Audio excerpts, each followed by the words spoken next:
Believe it or not, summer is just around the corner. Luckily, Armorall, America's most trusted auto appearance brand, has what your car needs to get that perfect summer shine.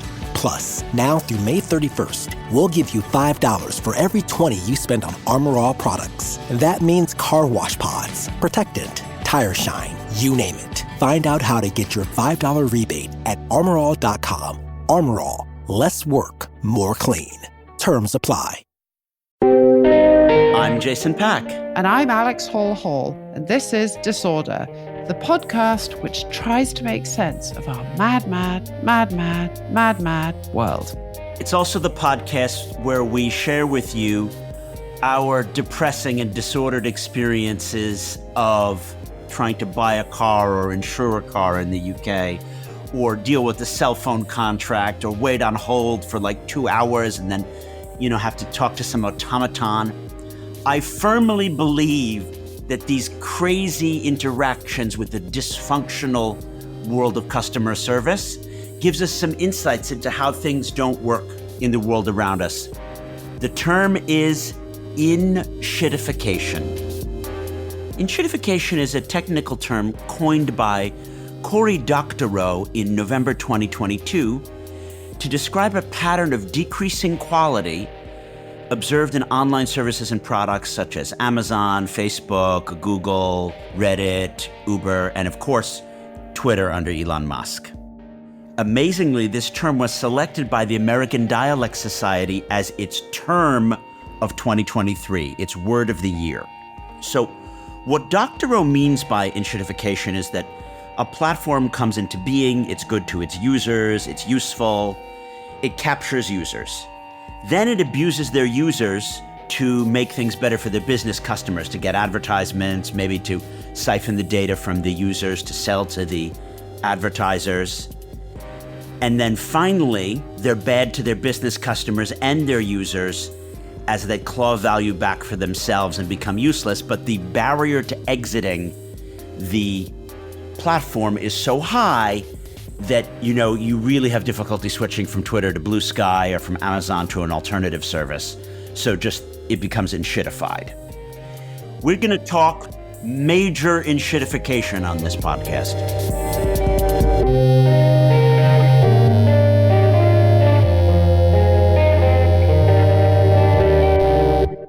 So, Jason, it's been a while since you and I have chatted together. We've tended to do quite a few individual interviews. I've loved hearing some of your more recent interviews, but this is really nice for us to sit down and catch up on what's been going on in our mad world. It's really great to be back on the pod with you, Alex. I miss the order of seeing your face, hearing your clipped tones and shortened vowels, and not having to deal with the builders. Or my new drama and saga is the Kafkaesque nature of the British insurance system vis-a-vis buying a car. Oh, tell me more. Well, as a naive American, I had predicated my move here to the suburbs rather than central London on the idea that I would drive for my errands, but mostly own a car to go to the continent. And I actually purchased a car earlier this week, and it turns out that I'm unable to get insurance for it. Why not? Well, in the UK, the car and the driver are insured, and you can't insure the car and have anyone drive it. And due to anti-Americanism plus Brexit, there is a desire on behalf of the insurers to deny insurance for someone who wants to drive a left-hand drive car, hasn't had a UK license for 3 years, blah, blah, blah, blah, blah. But what's bizarre is I had all of it lined up to go buy this BMW, which was a hybrid, left-hand drive, automatic, environmentally safe. You plug it in, all the things that I wanted. At the car place, even though I had the reservation, he's like, you had the reservation, but we sold that car. I'm like, but I had the reservation. Oh, that's the reservation to test drive the car.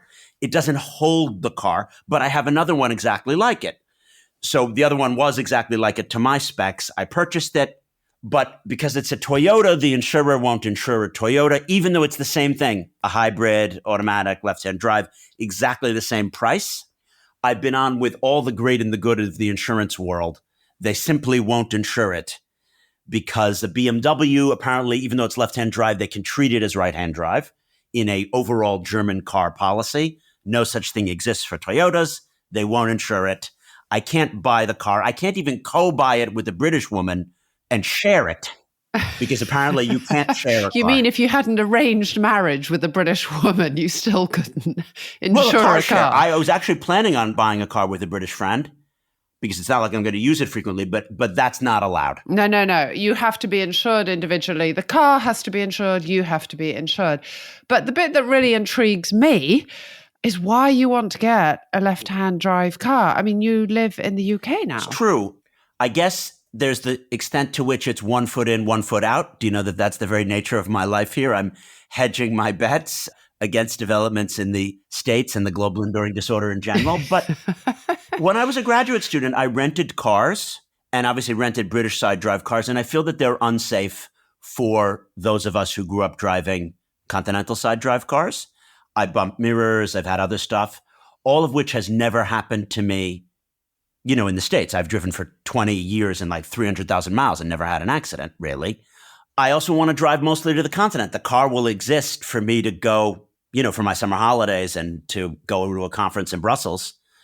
I'm the classical Eurocrat global elite, so I want to have my car mostly to be going to Europe. And it would be insane as an American to be driving a British side drive car in the American side drive situation in Belgium or France. Okay, I'm waving my hands here and shaking my head because, Jason, you are mad. When you are driving on the left in the UK, you need to have a right-hand drive I don't think car because that is the safest way that. to navigate our I don't agree tiny with that. roads. But by far the biggest reason why you are crazy to premise your purchase of a car on the fact that you're trying to keep 1 foot in the US. I mean, you're not going to drive that car from the UK to the US. And by the way, you can't now because the huge port of Baltimore, where most cars come in, is now jammed up for months and years. So that's a flawed premise. But I think you don't know what is about to hit traffic between the UK and the continent. The Europeans are about to introduce new facial screening technology and new travel and visa requirements, which are going to make it way, way slower for travelers going from the UK into the EU. And where it used to take under a minute to scan each car as they loaded onto a ferry or Eurostar or whatever, it's now, some experts are saying it could take up to 5 minutes. And people are predicting the most unholy, god-awful, almighty traffic jams. In Kent, the Garden of England, which is already being covered with parking lots to manage all the cargo trucks and delays as a result of Brexit, it's going to be even worse. You should not try to drive from the UK to Europe. You should fly and rent a car there. I think that you're living in the real and I'm living in the how things should be. It shouldn't be that you can insure a BMW left-hand drive automatic, but not a Toyota, or that a Japanese car is going to cost 6,000 pounds more to insure than a German car. But I think there's a larger principle here. A lot of this, silly banter about, I want to insure my car, showcases the way in which things really don't work. They don't deliver for the consumer/citizen the services and products and goods that are needed to have a functioning and productive society. Maybe that's quite a big indictment of how there's really been a fire sale since Thatcher, gradually culminating in the last 13 years of Tory rule. And this connects the NHS to the cell phone services to trying to insure your car. It's all been enshittified, and it really worries me.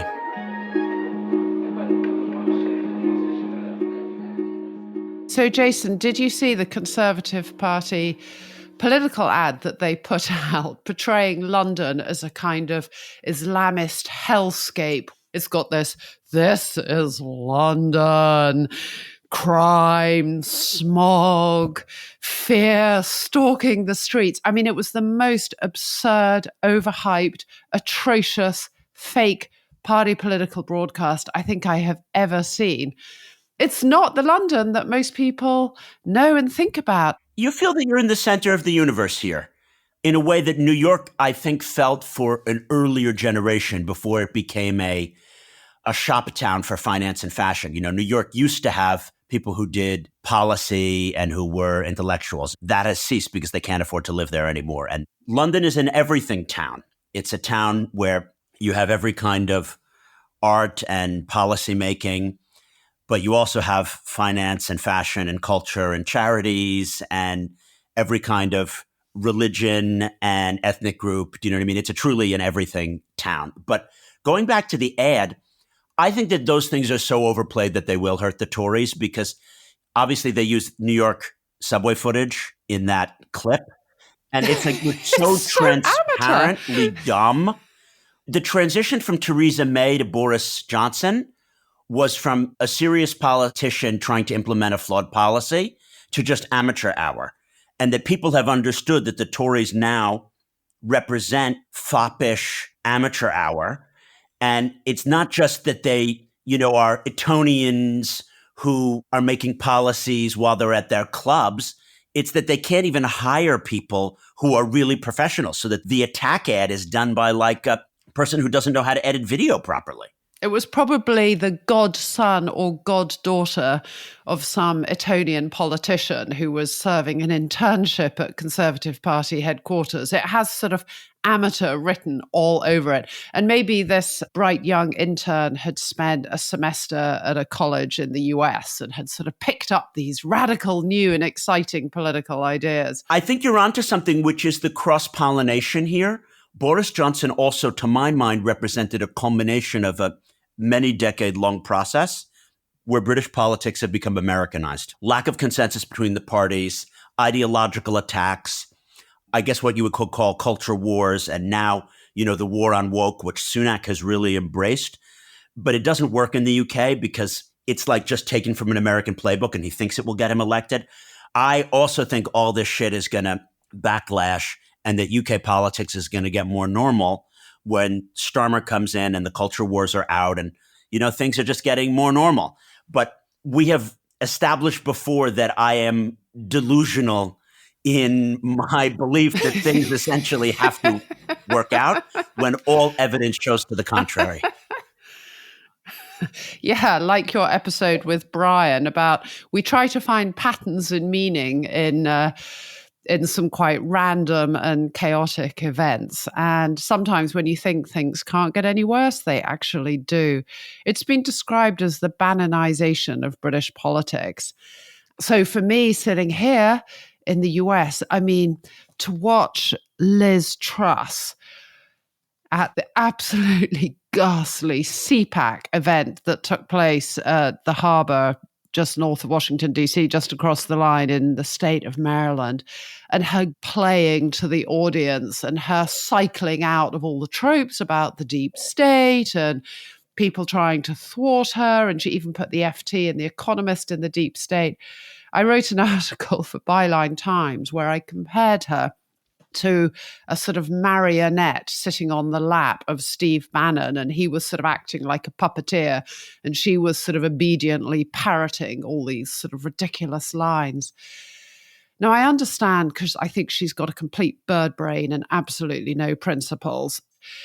I don't understand someone like Rishi Sunak, who I keep sort of waiting for this sort of more sober, sensible individual to emerge, but he's going more and more down the rabbit hole, like you said, of sort of embracing these anti-woke cultural wars.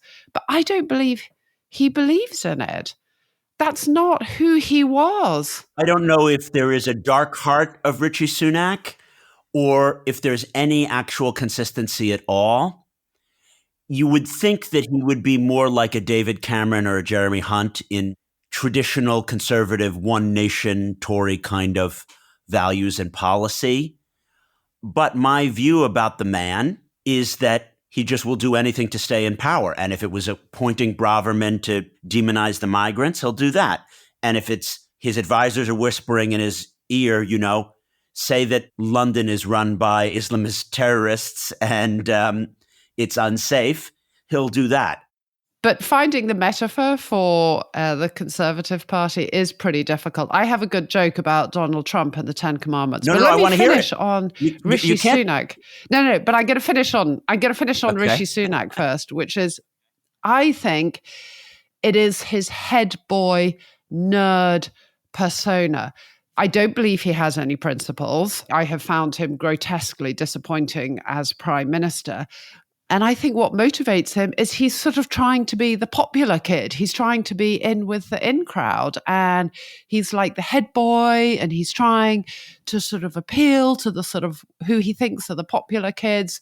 And so he's coming out with ever more stupid stuff. And it's inauthentic. I don't think he really believes in it. He's just sort of chasing after it. But my Donald Trump 10 Commandments joke is that Donald Trump has just started promoting the selling of the Donald Trump Bible for $60 a pop. You can get a Bible endorsed by the Messiah himself, Donald Trump. My joke about that is that he has probably amended the 10 commandments in the Bible so that the commandments referring to adultery, false witness, stealing, covetousness have all been removed. And the only commandment that exists is the very first one, which is, thou shalt not believe in any God but me. I love it. After the break, we're going to continue this theme. Which country is more crazy these days, the UK or the US?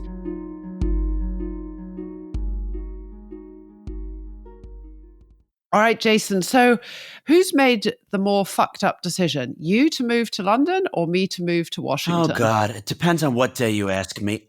I really love London, and I have so many interesting friends. I meet interesting people. Everything having to do with the builders and overpaying and the inability to buy the car. And I get rained on all the time when I'm on my cycle. I'm willing to put up with it for the kind of intellectual and cultural life that I can have here. But I need to have a bloody car, because otherwise I set out and it looks sunny, or I check my weather app and I'm like, great, I can go about my day. And then I'm on my bike. I don't have on my rainproof Gore-Tex like ski pant things that I cycle in if I know it's going to rain. And then I get drenched and I appear for dinner with friends and like my jeans are just soaked through. It's embarrassing, Alex. There's no such thing as bad weather. There's just the wrong clothes. So you always have to be prepared in the UK. Well, I think your decision does make sense. I think London and the UK is such a rich cultural, intellectual space. And despite the politics and the dire economic situation for many, many people, especially outside the Southeast, when I read some of the statistics, I'm actually rather frightened. There was a wonderful video made by Annette Dittert, an excellent German journalist based in London, exposing some of the hardships outside London. But yes, if you are fortunate enough to have enough income, I think the UK is a fabulous place to live. And actually, for me, America makes sense for my children. I can get dentist's appointments for my kids at very short notice. I have had some of the best medical treatment of my life here. I had cancer. It was diagnosed early and it was treated within weeks. And I was very lucky. The schools here, at least where I live, the schools are great and they teach such great stuff. So in addition to all the classical history, math, English, a language, my son has had driver's ed classes taught in school. He's had sex ed, which I appreciate. And he is going to take a mandatory course in how to manage personal finances. I think those are all pretty good. I never had that. Courses. I'm really impressed, Alex. But for the listeners, I want to point out that where you live in Northern Virginia is not only a very global place, but I would say it has the best of America, like baseball and lawns and the ability to go into the countryside, but you also have the proximity to DC and people who come from other cultures and stuff. And that's a nice mix that if, you were in Ohio or even potentially, further south in Virginia, you wouldn't have all those, nice advantages.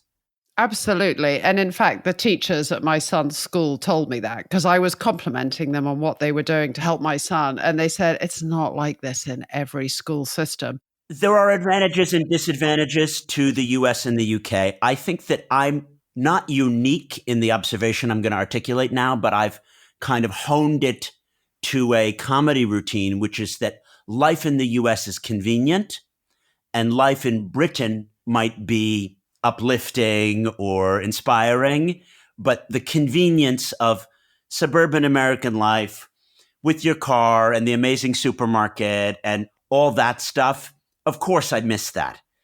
Here in Britain, life is not easy. And you say if you have enough money, things are good. I would argue that a lot of the things that you would want as a non-Brit in Britain cannot be purchased. For example, the thing that with the insurance that I was describing to you, it's not a question of my needing to pay more. They simply won't insure me in the car because I don't have a British driver's license for 3 years and because I want to drive a left-hand drive car. So I can't buy my way out of it. I just can't achieve it. And the thing with my builders, I've paid a ton, but like the underfloor heating doesn't work.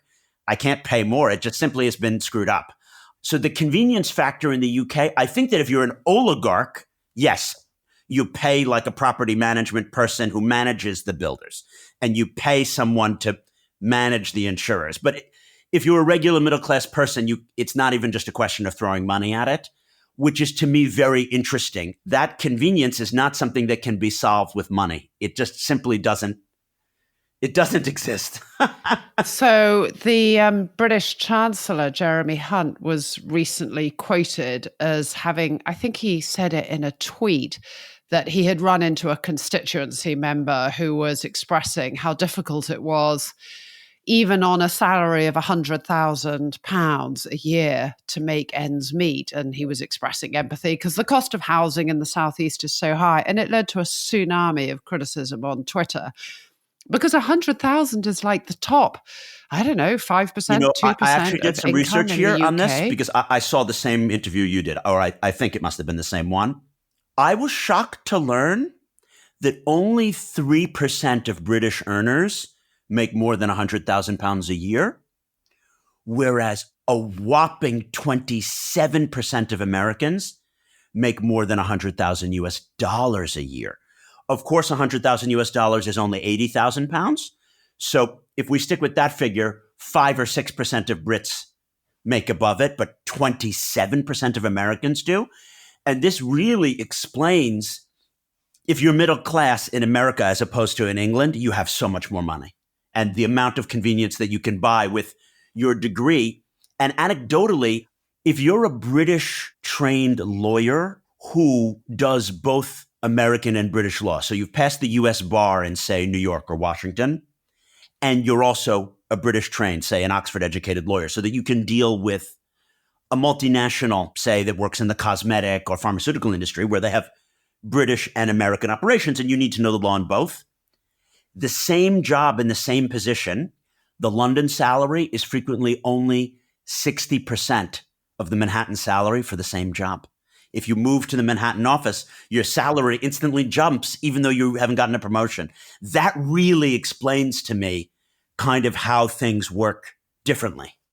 So the thesis behind my question, when I said who was more crazy, you moving to London or me moving to America, as you said, America is a very convenient place to live. And when you have a young family like I do, this is a good time to be here. But the underlying premise was really about whose politics are more messed up. And you are setting out the prospect that the UK might be, hopefully, about to put itself back on a slightly more sensible course. And I think there will be the fringe conservatives who will be tempted to move to the Reform Party. The Conservative Party may go into the wilderness. It may split. It may embrace more extreme ideas before it gets its act together. But yes, the UK does have the chance to put itself back on a slightly more sensible track.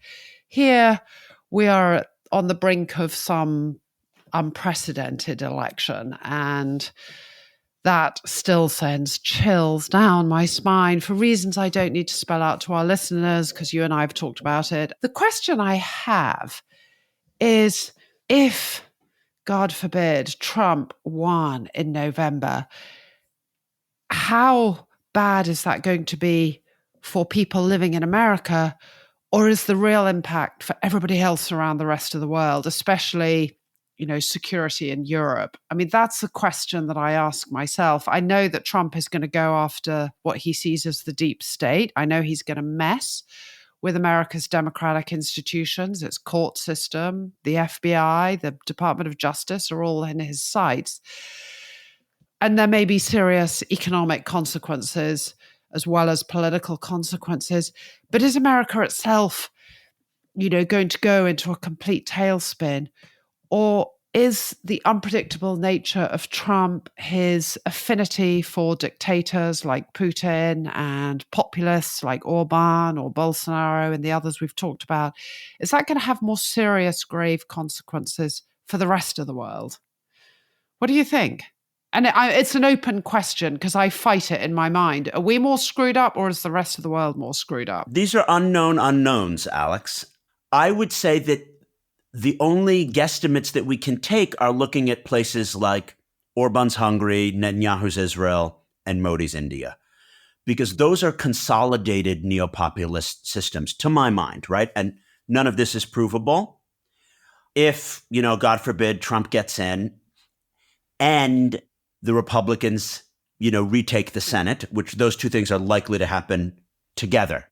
It's unclear if he'll govern like he did in the first term, whereby a lot of establishment Republicans in, for example, the orbit of people like Milley's and McMaster's of the world are going to still have a role in foreign policy. That wouldn't be so horrible.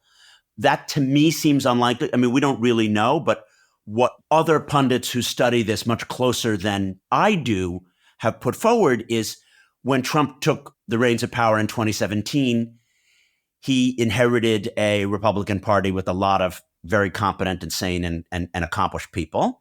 And he succeeded in purging them over the last 8 years. And therefore, if he comes in, he's really going to be untethered and that he's going to be surrounded by his disciples.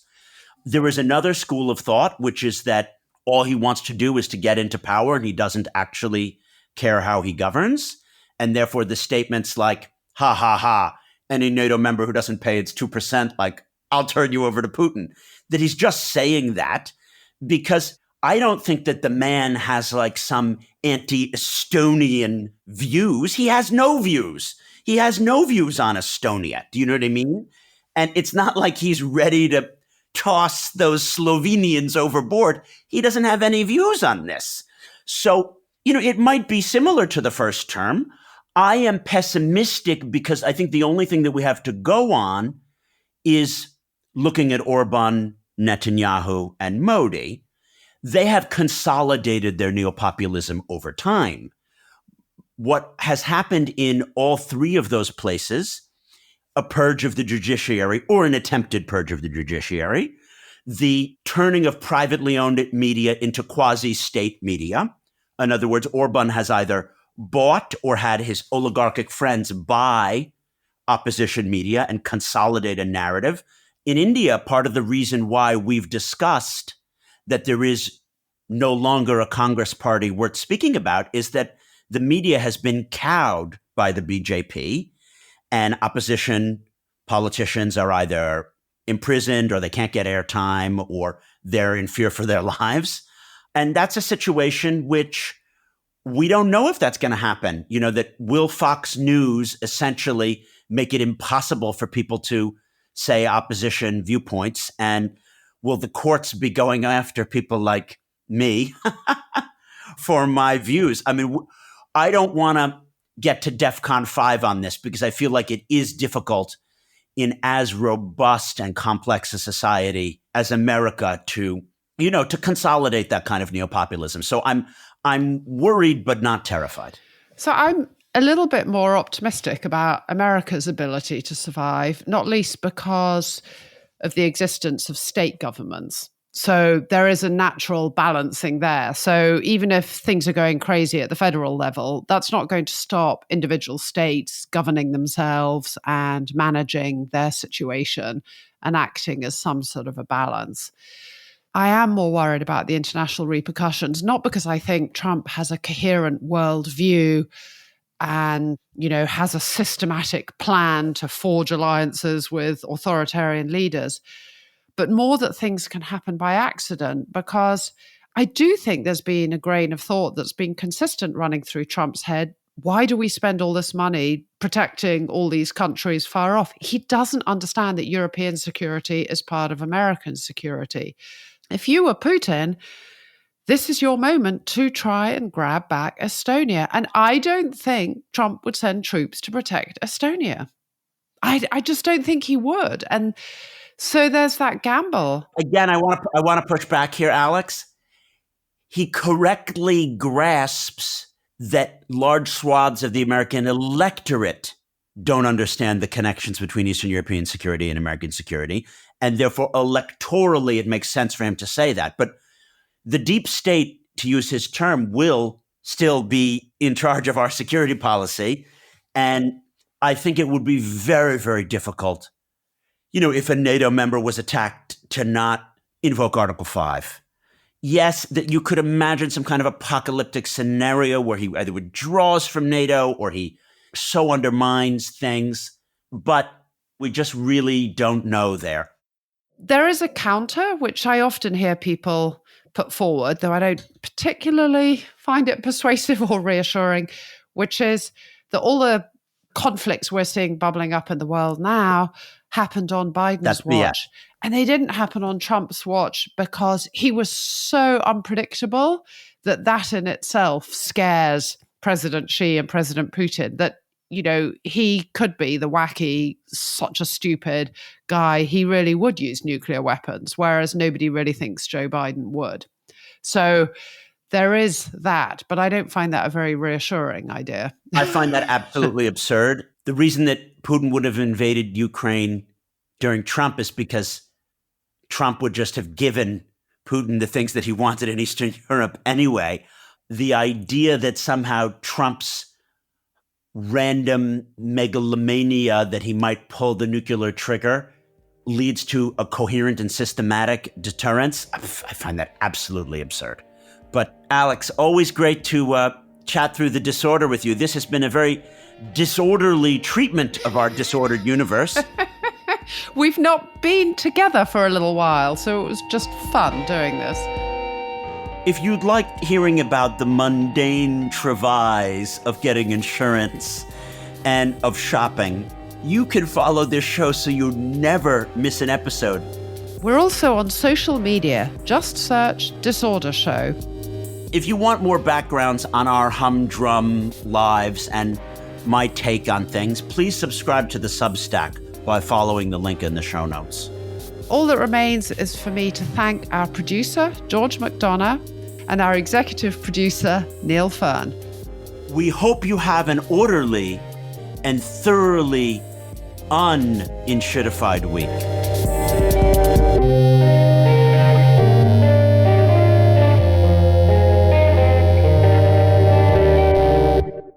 Hello, we have a post-episode update. Amazing, amazing, amazing. I have actually got my insurance from none other than Tesco Bank. Who knew that Tesco Bank offered insurance? Well, they don't. Tesco Bank is a broker for insurance that I was able to reach through magicmoney.co.uk, who offered lots of different insurance options for me. And I could buy them from real insurers like Aviva, or from Tesco Bank, which is itself acting as a middleman between the real insurers. And I think due to my good driving record in the US or my postcode or whatever, they were able to offer me the insurance. So I couldn't achieve it with a human and spent no fewer than 10 hours on hold over the course of 2 weeks, but it was solved within a half an hour online. by purchasing a policy through a middleman, which uses a middleman, which then slices and dices some policies from a real insurer, and no one has actually probably ever greenlit my policy. Amazing.